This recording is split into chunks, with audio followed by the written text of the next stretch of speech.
Assalamualaikum Sobat Football United. Gue akan membahas dua nama di video kali ini. Yaitu pertama Michael Carrick, yang menurut gue fantastis. Fantastis betul Michael Carrick semenjak hadir di Manchester United di bulan Januari. Bukan hanya karena sampai dengan sejauh ini membawa Manchester United berada di peringkat ketiga, lalu juga memastikan tiket Liga Champions untuk musim depan, di mana itu adalah target utama dari Manchester United musim ini ya, untuk bisa mendapatkan tiket Eropa. Sebenarnya target awal itu adalah untuk Europa League, tapi Michael Carrick menurut gue memberikan situasi ataupun sesuatu yang bahkan melampaui dari target utama Manchester United. Tapi juga bagaimana performa dan utamanya hasil ya Manchester United bersama dengan Michael Carrick. Jadi pertandingan-pertandingan tentu saja ada yang menang, lebih banyak yang menang daripada yang kalah. Ada perbaikan, ada komentar, ada juga kritikan. Ada menurut gue lebih banyak situasi positif yang terjadi, tapi ada hal juga yang ingin gue sampaikan bagaimana perjalanan bersama dengan Michael Carrick ya Manchester United ini menghadapi klub-klub besar di Premier League. Manchester United menghadapi Manchester City, menghadapi Arsenal, menghadapi Aston Villa, menghadapi Chelsea, dan yang terbaru menghadapi Liverpool. Di 5 pertandingan menghadapi klub-klub dengan nama besar di Premier League. Bahkan juga situasi klub-klub tersebut musim ini menurut gue tetap kompetitif ya untuk sebagian besar klub tersebut. Tapi Michael Carrick bisa memberikan kemenangan ketika Manchester United menghadapi 5 klub tersebut. Ketika menghadapi Manchester City menang 2-0 di pertandingan awal dari Michael Carrick, setelahnya away ke London Utara menghadapi Arsenal menang 2-3, lalu di pertandingan yang juga menentukan karena Aston Villa merupakan salah satu klub yang juga berada di 5 besar, Manchester United berhasil menang dengan skor yang cukup mencolok 3-1. Lalu Manchester United juga berhasil mengalahkan Chelsea 0-1 di Stamford Bridge, di mana laga terakhir kali Manchester United menang menghadapi Chelsea itu sudah cukup lama sekali, tapi Michael Carrick berhasil mempersembahkannya kembali ya dengan kemenangan 1-0. Lalu yang terbaru tentu saja kemenangan menghadapi Liverpool 3-2, karena bukan hanya kemenangan menghadapi rival terberat Manchester United secara historikal dan juga kultural, tapi dengan kemenangan itu berhasil mengamankan tiket Liga Champions. Dan ya, keadaan sebelum pertandingan, dan tentu saja ini ada beban dan juga tekanan karena harapan yang sangat besar, tapi bagaimana Michael Carrick bersama dengan skuad Manchester United bisa menghandle tekanan maupun beban itu menjadi sebuah kemenangan. Ini merupakan hal yang luar biasa menurut gue, dan tentu saja dengan kemenangan ini Manchester United punya peluang besar untuk bisa finish bahkan di 3 besar ya. Situasi yang mungkin bagi gue secara ringan amatiran tidak gue bayangkan ketika Manchester United mulai musim ini, karena ya Manchester United musim lalu berada di peringkat yang sangat-sangat jauh di bawah ya, peringkat ke-15. Bahkan ketika Ruben Amorim diganti oleh Michael Carrick, gue tidak berpikir bahwa Manchester United bisa finish setinggi ini. Setelah hasil positif demi hasil positif didapatkan oleh Michael Carrick, peringkat naik satu demi satu. Tadinya gue berpikir Europa League, sekarang Champions League, sekarang Manchester United, bahkan kita berbicara terkait dengan 3 besar, tiket Liga Champions bisa diamankan sebelum musim ini berakhir. Dan menurut gue kredit jelas harus diberikan kepada Michael Carrick. Datang di bulan Januari, melatih bukan dengan skuad yang diinginkan. Dia berusaha untuk memahami situasi skuad saat ini seperti apa. Pemilihan staff yang dibawa ke Old Trafford menurut gue ini merupakan salah satu kunci besar di katakanlah kesuksesan Michael Carrick ya. Dan tentu saja dengan hasil ini akan menjadi sebuah modal yang sangat besar banget bagi Michael Carrick menjadi manajer permanen Manchester United musim depan. Gue belum tahu apakah akan ada keputusan sebelum musim ini berakhir ya, karena dengan dipastikannya tiket Liga Champions ini, mungkin Manchester United atau manajemen Manchester United akan melakukan sebuah akselerasi terkait dengan proses mendatangkan atau mempermanenkan head coach ataupun manajer untuk musim depan dan juga musim-musim selanjutnya. Karena sebelumnya disebutkan bahwa Manchester United ini atau manajemen Manchester United ya akan terus bersabar sampai dengan akhir musim sebelum mereka akan membuat sebuah keputusan. Dan ya, gue belum ada kabar, gue belum ada informasi.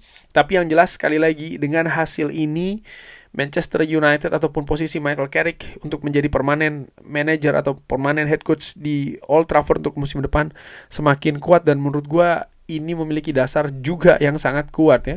Walaupun bukan satu-satunya faktor yang akan dibuat untuk membuat keputusan terkait dengan Michael Carrick, karena ada satu faktor lagi, yaitu adalah bagaimana rencana untuk musim depan ya. Apakah tetap sejalan misalnya, atau ada situasi yang harus disesuaikan dan lain-lain. Tapi jelas menurut gua Michael Carrick luar biasa, fantastis menurut gua. Manajemen Manchester United gue perkirakan, gue belum tahu, gue belum baca informasi, tapi gue perkirakan ketika gue bikin video ini akan melakukan proses lebih signifikan lagi dalam mencari nama untuk manajer musim depan. Dan Michael Carrick menurut gue ulangi lagi, saat ini menjadi kandidat yang sangat kuat untuk hal tersebut. Nah, untuk musim depan, kunci terbesar menurut gua selain ada pada siapa head coach-nya, juga yang tidak kalah penting, yaitu adalah kapten dari Manchester United, Bruno Fernandes. Bruno Fernandes tidak bisa dinafikan, tidak bisa disingkirkan, tidak bisa dilupakan, tidak bisa tidak dibicarakan bahwa dia merupakan sosok yang paling penting menurut gue di squad Manchester United. Kalau kita berbicara pemain-pemain yang ada, faktanya demikian ya. Angka, data itu menunjukkan hal itu dan tidak usah dibantah. Bahasa kerennya tidak didebat lagi, no debate.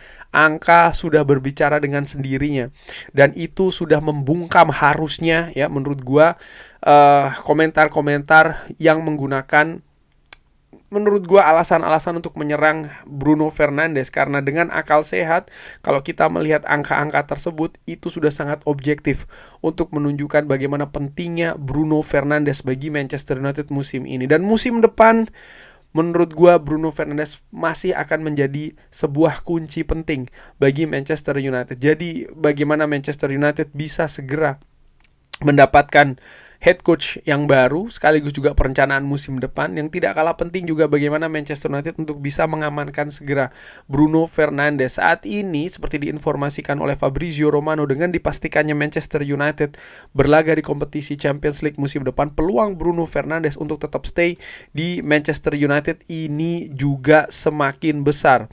Diinformasikan sebelumnya bahwa klub dari Saudi ini pernah datang bahkan sampai 3 kali ya di 3 musim panas untuk berusaha meyakinkan Bruno Fernandes pindah dari Manchester United. Di salah satu wawancara dengan Sky, Bruno Fernandes mengatakan bahwa saya bisa saja meninggalkan Manchester United 2 tahun lalu atau 3 tahun lalu. Dan saya bisa saja cabut juga musim panas yang lalu atau musim lalu. Saya sangat menyukai untuk berada di sini, di klub ini. Saya betul-betul berpikir ya, atau merasa untuk menjadi sukses di klub ini. Sesuatu yang saya tidak akan lakukan dengan klub lainnya. Kegembiraan dan segalanya saya akan mendapatkannya ya di sebuah hari, dan ya apa yang saya inginkan dari klub ini saya tidak akan mendapatkannya di klub lainnya di dunia ini, karena saya tahu bagaimana fans menginginkan ini. Saya tahu bagaimana passion mereka. Saya tahu bagaimana mereka ini telah menunggu momentum untuk bisa kembali sukses lagi.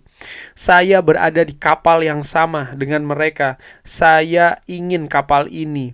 Dan saya tidak ingin hanya saya tidak ingin untuk tidak bergerak ya. Saya ingin bergerak maju ke depan dan bisa menavigasi sebanyak mungkin yang kita bisa. Jadi ini juga menunjukkan bagaimana rasa cinta Bruno Fernandes kepada Manchester United, dan juga merasa ini yang gue sukai dari Bruno Fernandes ya. Dia punya ambisi besar. Ambisi besar bukan hanya untuk diri dia sendiri, tapi dia tidak membicarakan sebenarnya tentang diri dia sendiri. Dia membicarakan tentang ambisi untuk Manchester United. Dia tahu bagaimana fans ingin Manchester United ini meraih kesuksesan, dan itu juga merupakan ambisi yang sama. Dia ingin juga sukses bersama dengan Manchester United. Jadi komitmen yang sangat besar dari Bruno Fernandes untuk Manchester United. Dan yang paling penting juga menurut gue adalah bagaimana komitmen dari manajemen Manchester United untuk bisa mendapatkan kesuksesan. di musim depan dan juga musim-musim selanjutnya seperti apa rencananya. Dan dengan dipastikannya Manchester United mendapatkan tiket Liga Champions, gue harapkan manajemen Manchester United sudah mulai bisa bergerak. Dimulai dari memastikan dulu ya siapa head coach untuk musim depan. Gue tidak tahu apakah itu sudah diputuskan di belakang layar ataukah menunggu sampai dengan akhir musim nanti. Lalu bagaimana Manchester United juga mendekati pemain-pemain yang ditargetkan untuk bisa datang di Old Trafford. Dan sekali lagi tidak kalah penting juga bagaimana Manchester United untuk bisa memberikan sebuah kepastian kepada Bruno Fernandes bahwa ya kita berada di kapal yang sama, ayo kita bersama-sama berlayar menuju ke depan, menuju ke musim depan yang jauh lebih baik lagi. Kurang lebih seperti itu. Bagaimana menurut Sobat Football United? Seperti biasa silahkan drop di kolom komen. Terima kasih sudah menyaksikan. Jangan lupa like, share, dan juga subscribe. Wassalamualaikum warahmatullahi wabarakatuh. Thank you.